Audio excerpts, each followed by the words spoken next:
Қайырлы күн достар, арнама қош келдіңіздер. Бүгін біз сіздермен шоколад нутелла жасайтын боламыз. Балаларыңызға да өздеріңізге де қатты ұнайтынына сенімдімін. Видеоның соңына дейін көріп, каналыма тіркеліп кетуді ұмытпаңыздар.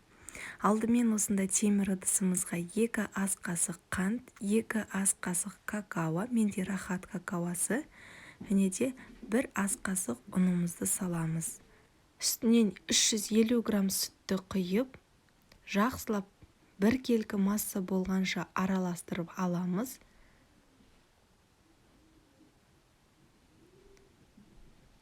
Енді осы массаны отқа қоямыз. Отқа қойған кезде осылай араластырып тұруымыз қажет. Массамыз осылай қайнаған кезде астын басып, баяу отқа қойып, араластырып тұрамыз.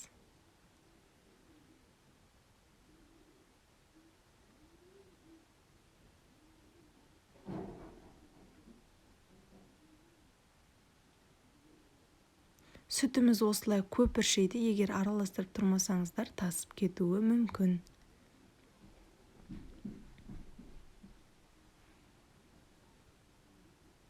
Үш-төрт минут аралығында жақсылап осылай араластырып тұрып қайнатып аламыз да,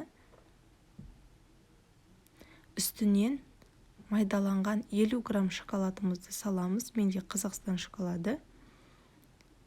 Жақсылап араластырамыз. Шоколадымыз ерігенше, бір келкі масса болғанша 1 минут шамасында осылай араластырып отырып қайнатып аламыз. Дайын болған массамызды құрғақ ыдысқа құйып алатын боламыз. Және де бөлме температурасында суытуға қалдырамыз. Міне осымен біздің шоколад нутелламыз дайын. Қалауларыңыз бойынша кез келген жаңғақты өте майдалап қосып жіберсеңіздер болады. Дүкендікінен әлде қайда арзан, қолжетімді әрі ешқандай қоспасыз. Міндетті түрде жасап көріңіздер. Видео ұнаса лайк басып, каналыма тіркелуді де ұмытпаңыздар.